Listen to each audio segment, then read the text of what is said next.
വെച്ചൊരു റൂൾ അങ്ങനെയാണെങ്കിൽ വേറെ ആരും ആ അമ്പലക്കുളത്തിൽ കയറുക, കാല് കഴുകുക ഇതൊന്നും ചെയ്യാറില്ലേ? അതെനിക്കറിയില്ല. ഇപ്പോൾ ആരും അങ്ങനെ ചെയ്യുന്നില്ലെങ്കിൽ ഓക്കെ. ഈ ഒരു വ്യക്തി മാത്രമാണ് ആ ഗുരുവായൂർ അമ്പലം അവിടെ ഉണ്ടായതിനു ശേഷം ആ ക്ഷേത്രക്കുളത്തിൽ കാല് കഴുകിയതെങ്കിൽ തെറ്റാണ്, മാപ്പ് പറയണം. പക്ഷേ ഹലോ, ഇപ്പോൾ പുകഞ്ഞുകൊണ്ടിരിക്കുന്ന ഒരു കാര്യമാണ് ജാസ്മിൻ ജാഫർ ഗുരുവായൂർ കയറി ക്ഷേത്രക്കുളത്തിൽ കാല് കഴുകി, അതിൻ്റെ പേരിലുള്ള കുറച്ച് സംഗതികൾ. ഞാനിപ്പോൾ ഇങ്ങനെയൊരു റിയാക്ഷൻ വീഡിയോ ഇടേണ്ട ആവശ്യം എന്താണെന്ന് ചോദിച്ചാൽ, എനിക്ക് വളരെ കുറച്ച് വ്യൂവേഴ്സും കാര്യങ്ങളും മാത്രമേ ഉള്ളൂ. ഞാൻ വളരെ തുടക്കക്കാരിയായിട്ടുള്ള ഒരാളാണ് യൂട്യൂബിൽ. പക്ഷെ നമുക്ക് സംസാരിക്കാനൊരു പ്ലാറ്റ്ഫോം നമ്മൾ തന്നെ ഉണ്ടാക്കി എടുത്തിട്ടുണ്ടെങ്കിൽ ഉറപ്പായിട്ട് നമുക്ക് സംസാരിക്കണം തോന്നിയ കാര്യങ്ങളൊക്കെ സംസാരിക്കണം. അപ്പോൾ ഇത് ഇന്നലെ വരെ ഈ പ്രശ്നം സോൾവായി തീർന്നിട്ടുണ്ടാവും എന്ന് വിചാരിച്ചു. പക്ഷെ പുതിയതായിട്ട് വരുന്നൊരു അപ്ഡേഷൻ എന്താണെന്ന് വെച്ചാൽ, ശുദ്ധികലശം നടത്താൻ പോവുകയാണത്രേ ഇവിടെ ഗുരുവായൂർ. അതിൻ്റെ പിന്നിൽ ആലോചിച്ച ആ ഒരു ബുദ്ധി എങ്ങനെയാണെന്ന് എനിക്ക് ചിന്തിക്കാൻ പോലും പറ്റുന്നില്ല. എന്തായിരിക്കും അപ്പോൾ അവരുടെ മൈൻഡിൽ കൂടെ പോയിട്ടുണ്ടാവുക? ഒരു പെൺകുട്ടി അമ്പലത്തിൽ കയറിയതിൻ്റെ പേരിൽ ശുദ്ധികലശം. നമ്മളിപ്പോൾ എങ്ങോട്ടാണ് തിരിച്ചു പോകുന്നത് നമ്മൾ ചിന്തിക്കണം. നമ്മൾ വന്നിടത്തേക്ക്, അതായത് ഒരു കാലത്ത് നമ്മൾ ഉണ്ടായിരുന്ന അതേ ഒരു അവസ്ഥയിലേക്ക് നമ്മൾ തിരിച്ചു പോവുകയാണ്. ഒരു പെൺകുട്ടി അമ്പലത്തിൽ കയറി അമ്പലക്കുളത്തിൽ കാൽ കഴുകി റീൽസ് എടുത്തു എന്നൊക്കെ പറഞ്ഞാൽ അതിൽ ഉണ്ടാകുന്ന ഭൂകമ്പം എന്താണെന്ന് എനിക്ക് ഇതുവരെയായിട്ട് മനസ്സിലാവുന്നത്. ഒരു ആൺകുട്ടിയാണ് ക്ഷേത്രക്കുളത്തിൽ കയറി കാല് കഴുകിയതെങ്കിൽ ഈ പൊല്ലാപ്പ് ഉണ്ടാവുമായിരുന്നു. എനിക്കതൊരു സംശയമാണ്. ഒന്നാമത്തെ കാര്യം, എനിക്ക് ഗുരുവായൂർ അമ്പലത്തിനെ കുറിച്ച് എനിക്കൊന്നും അറിയില്ല. എനിക്ക് അങ്ങോട്ട് പോകണം എന്ന് ഇതുവരെ തോന്നാത്തൊരു അമ്പലമാണ് എനിക്ക് ഗുരുവായൂർ. എനിക്ക് എല്ലാവരും പറഞ്ഞു കേട്ടിട്ടുണ്ട് ഗുരുവായൂർ ഒരു പ്രാവശ്യമെങ്കിലും പോകണം, തൊഴണം എന്നാണ് എൻ്റെ ആഗ്രഹം. എനിക്കിതുവരെ തോന്നിയിട്ടില്ല.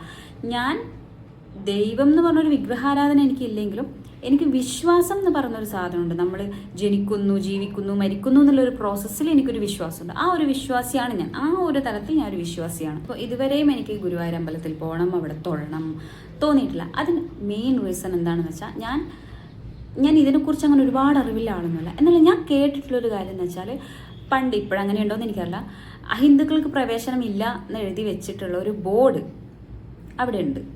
അതെനിക്ക് അറിഞ്ഞതിന് ശേഷം എനിക്ക് അങ്ങോട്ട് പോകണമെന്ന് തോന്നിയിട്ടില്ല. ഹിന്ദുക്കളെ മാത്രമേ വേണ്ടുള്ളൂ, മറ്റാരും വേണ്ട എന്നുള്ള ആ ഒരു എന്താ പറയുക, ഒരു താഴ്ന്ന മനോഭാവമുള്ള ആ സ്ഥലത്തേക്ക് എനിക്ക് പോകണമെന്ന് ഒരു ആഗ്രഹം പോലും തോന്നില്ല. അമ്പലത്തിൽ പോകുന്ന ഒരാളാണ് ഞാൻ. അതെന്തിനാന്ന്?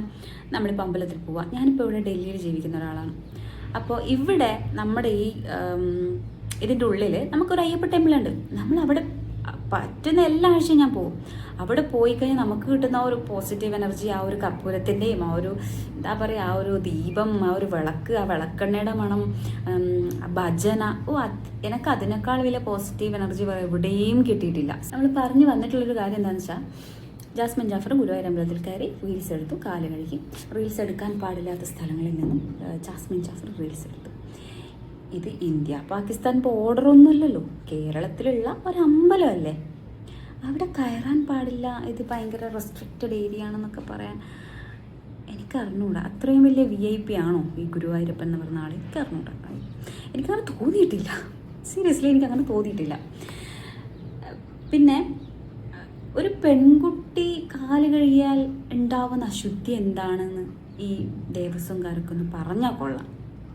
ഓക്കെ, ഇപ്പം ആ കുട്ടി അറിയാതെ ചെയ്തു, മാപ്പ് പറഞ്ഞു. മാപ്പ് പറയേണ്ട കാര്യം തെറ്റൊന്നും ആ കുട്ടി ചെയ്തിട്ടുണ്ടെന്ന് ഞാൻ വിശ്വസിക്കുന്നില്ല. ഇപ്പം മാപ്പ് പറഞ്ഞത് അത് അവരുടെ പേഴ്സണൽ കാര്യമാണ്. ഇപ്പോൾ ഞാനാണ് അങ്ങനെ ചെയ്തതെങ്കിൽ എനിക്ക് ചിലപ്പോൾ മാപ്പ് പറയാൻ തോന്നണമെന്നില്ല. കാരണം ഞാൻ ചെയ്തത് ഒരു തെറ്റാണെന്ന് തോന്നുന്നുണ്ടെങ്കിലല്ലേ നമ്മൾ മാപ്പ് പറയേണ്ട കാര്യമുള്ളൂ. ഇപ്പോൾ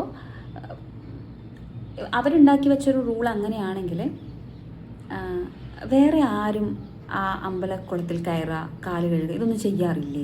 അതെനിക്കറിയില്ല. ഇപ്പോൾ ആരും അങ്ങനെ ചെയ്യുന്നില്ലെങ്കിൽ ഓക്കെ. ഈ ഒരു വ്യക്തി മാത്രമാണ് ആ ഗുരുവായൂർ അമ്പലം അവിടെ ഉണ്ടായതിനു ശേഷം ആ ക്ഷേത്രക്കുളത്തിൽ കാല് കഴുകിയതെങ്കിൽ തെറ്റാണ്, മാപ്പ് പറയണം. പക്ഷേ അവിടെ മറ്റ് ആണുങ്ങൾക്ക് കാല് കഴുകാം, അല്ലെങ്കിൽ ഹിന്ദുക്കൾക്ക് കാല് കഴുകാം. ഈ ഒരാൾ മാത്രമാണ് കാല് കഴുകിയെന്ന് ആണ് പ്രശ്നമെങ്കിൽ അത് തെറ്റാണോ? അവിടെ ആരാണ് ശരിക്കും തെറ്റ് ചെയ്തത്? ജാസ്മിൻ ജാഫറാണോ? എനിക്കറിയാത്തതുകൊണ്ട് ചോദിക്കുവാണ്. അപ്പോൾ എനിക്ക് പിന്നെയും മനസ്സിലാവാത്തൊരു കാര്യമാണ്, എപ്പോഴാണ് ഇനി ഇതൊക്കെ ചേഞ്ച് ആവുക? എനിക്ക് അറിഞ്ഞുകൂടാ. ഇനി ഞാൻ പറഞ്ഞു, ഞാൻ അമ്പലത്തിൽ പോകുന്ന ഒരാളാണ്, എനിക്ക് ഇഷ്ടമാണ് അമ്പലത്തിൽ പോകാൻ. അത് ഈ അഹിന്ദുക്കൾക്ക് പ്രവേശനമില്ലാത്ത അമ്പലത്തിൽ ഞാൻ പോവാറില്ല. അഹിന്ദുക്കൾക്ക് പ്രവേശനമില്ല എന്നുള്ളൊരു ബോർഡ് ഞാൻ കയറുന്നതിന് മുന്നേ കണ്ടിട്ട് ഞാൻ അവിടെ പോവില്ല, ഞാൻ അവിടെ തിരിച്ചു വരും. ഞാൻ തിരിച്ച് വന്നിട്ടുണ്ട്. ഞങ്ങളുടെ നാട്ടിലൊരു അമ്പലമുണ്ട്. അമ്പലം എന്ന് പറഞ്ഞാൽ ഗുരുവായൂർ പോലെ തന്നെ വലിയ പ്രശസ്തമായ, ഈ കേരളത്തിൻ്റെ ആ അറ്റം മുതൽ ഈ അറ്റം വരെ ഫാൻസ് ബേസുള്ള ഒരമ്പലം. ഒരുപാട് ജില്ലയിലുള്ള ആൾക്കാരുടെ കൂടെ ജീവിക്കുന്ന ഒരാളാണ് ഞാൻ. കണ്ണൂർ മാത്രം ഉള്ള ആൾക്കാരുടെ കൂടെ ജീവിക്കുന്ന ഒരാളല്ല ഞാൻ. ഒരുപാട് ആൾക്കാർ, പാലക്കാട്, കോഴിക്കോട്, വയനാട്, ട്രിവാൻഡ്രം, ഒരുപാട് ആൾക്കാരുണ്ട്. അവരൊക്കെ എന്നോട് ചോദിക്കുന്നൊരു കാര്യമുണ്ട്, നാട്ടിൽ വന്നാൽ പറശ്ശിനിക്കടവിൽ എപ്പോഴാണ് പോകാൻ പറ്റുക? പറശ്ശിനിക്കടവിലോട്ട് പോകാൻ വന്നാൽ നിങ്ങളുടെ വീട്ടിൽ സ്റ്റേ സെറ്റാക്കി തരും, ഇങ്ങനെയൊക്കെ. അപ്പോൾ അങ്ങനെ ഒരു അമ്പലം ഉള്ളൊരു നാടാണ് എൻ്റെ നാട്. ഞാൻ പറശ്ശിനിക്കടവിൽ എത്ര പ്രാവശ്യം എനിക്ക് പോകാൻ പറ്റുമോ അത്രയും പ്രാവശ്യം പോകാൻ ഇഷ്ടമുള്ള ഒരാളാണ് ഞാൻ. അതിനൊരു കാരണം എന്താ അറിയോ? അവിടെ ഒരു തരത്തിലുള്ള റൂൾസും ഇല്ല. റൂൾസ് ഇല്ല എന്ന് പറഞ്ഞാൽ അവിടെ ആരെങ്കിലും നമ്മൾ ഒരു സ്കാഫ് ചെയ്തിട്ട് പോകുമ്പോൾ നീ എന്താ ഇവിടെ എന്ന് ചോദിക്കാറില്ല. ഓക്കെ, അല്ലെങ്കിൽ ഇവിടെ ഹിന്ദുക്കൾ മാത്രമേ പ്രവേശിക്കാൻ പാടുള്ളൂ, നീ ഇവിടെ കയറാൻ പാടില്ല എന്ന് പറയാറില്ല.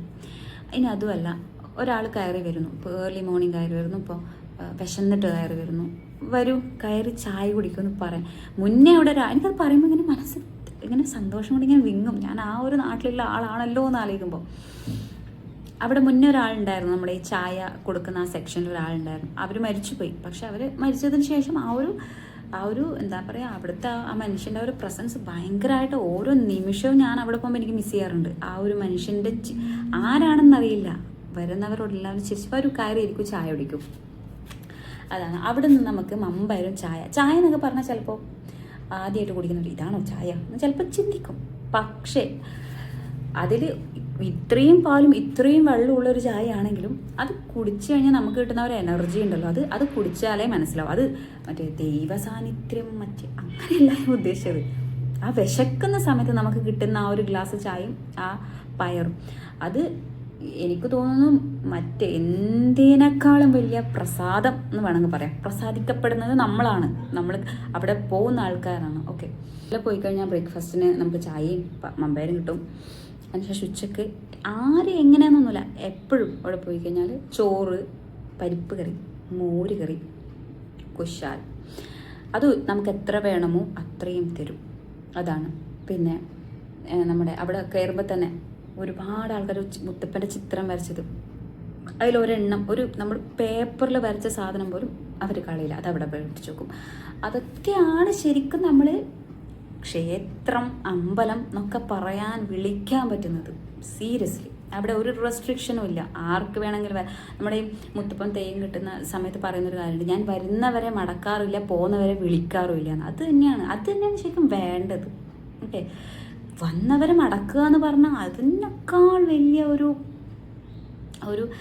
ഒരു നാണം കെട്ട പരിപാടി വേറെയില്ല. ഒരു ഹോസ്റ്റിനെ സംബന്ധിച്ചിടത്തോളം, ഒരു എന്താ പറയുക, ആതിഥേയനെ സംബന്ധിച്ചിടത്തോളം വരുന്ന ഒരാളെ നിങ്ങൾ തിരിച്ചു പോകുന്നു പറഞ്ഞാൽ മടക്കുക എന്ന് പറഞ്ഞാൽ അതിൻ്റെ അപ്പുറം ഒരു ആതിഥേയൻ താവാൻ വേറെ ബാക്കി, ഭൂമി താഴ്ന്ന് നശിക്കാൻ വേറെ ബാക്കിയില്ല എന്ന് വേണമെങ്കിൽ പറയാം. അപ്പോൾ അതാണ് ഈ പറഞ്ഞ ഗുരുവായൂർ നടന്നത്. അതായത് വന്ന ഒരാൾ നിങ്ങൾ ചെയ്ത് തെറ്റി അങ്ങനെ ഇങ്ങനെ എന്നൊക്കെ പറഞ്ഞു. അതിനൊക്കെ പുറമെ അതൊക്കെ ഓക്കെ, ആ കുട്ടി സോറിയും പറഞ്ഞു. ഇനിയിപ്പോൾ ശുദ്ധികലശം. ഈ ശുദ്ധികലശം ചെയ്ത് കഴിഞ്ഞാൽ അവിടെ ഉണ്ടായത് എന്താണ് ഇല്ലാണ്ടാവുക, അല്ലെങ്കിൽ ഇല്ലാത്തത് എന്താണ് തിരിച്ചു വരിക? ചിന്തിക്കണം. എന്താണെന്ന് ഈ ആൾക്കാർക്കൊന്ന് പറഞ്ഞു തന്നാൽ നമ്മളെപ്പോലെ വിവരമില്ലാത്ത ആൾക്കാർക്കൊക്കെ ഒന്ന് മനസ്സിലാവുകയാണെങ്കിൽ നല്ലതല്ലേ? ശുദ്ധികലശം നടത്തിയിട്ട് ഇനി അവിടെ തിരിച്ചു വരും, അല്ലെങ്കിൽ അവിടെ ഈ പോയ സാധനം പറഞ്ഞങ്ങോട്ട് തിരിച്ചു വരുമോ? ഈ ശുദ്ധി എന്ന് പറഞ്ഞ സാധനം എനിക്ക് അറിഞ്ഞുകൂടാ, അറിയാത്തോണ്ടിരിക്കാം. അതുകൊണ്ട് ഇതിപ്പോൾ പറഞ്ഞേ പറ്റൂ എന്നുള്ള ലെവലിലായതുകൊണ്ട് ഞാൻ റിയാക്ഷൻ വീഡിയോ ഇടുകയാണ്. ഇത് എൻ്റെ മാത്രം അഭിപ്രായമാണ്, എൻ്റെ മാത്രം അഭിപ്രായം. ഇതിൽ നിങ്ങൾക്ക് എതിരഭിപ്രായം ഉണ്ടെങ്കിൽ നിങ്ങൾക്ക് കമൻറ്റ്, ഒരു കുഴപ്പമില്ല. സോ ഇനിയും വളരട്ടെ, നമ്മുടെ നാടെപ്പോഴാണ് ഇനിയും വളരാമെന്ന് എനിക്ക് അറിഞ്ഞുകൂടാ. എനിക്ക് തോന്നുന്നു ഈ വരുന്ന തലമുറയെങ്കിലും ഈ ദേവസ്വത്തിലൊക്കെ വരുന്ന തലമുറയുടെ ഒക്കെ ഒരു കാൽപാദം വീഴുമ്പോഴെങ്കിലും, അപ്പോഴൊന്നും ചിലപ്പോൾ നമ്മുടെ യോഗക്ക് അപ്പോഴേക്ക് അവസാനിച്ചിട്ടുണ്ടാവുമായിരിക്കണം. പക്ഷേ അറിയില്ല, നോക്കാം. നമുക്ക് എപ്പോഴെങ്കിലും നല്ലത് സംഭവിക്കട്ടെ, നമ്മുടെ നാടൊക്കെ മാറട്ടെ എന്ന് നമുക്ക് പ്രതീക്ഷിക്കാം. അത്രയേ ഉള്ളൂ. Thank you.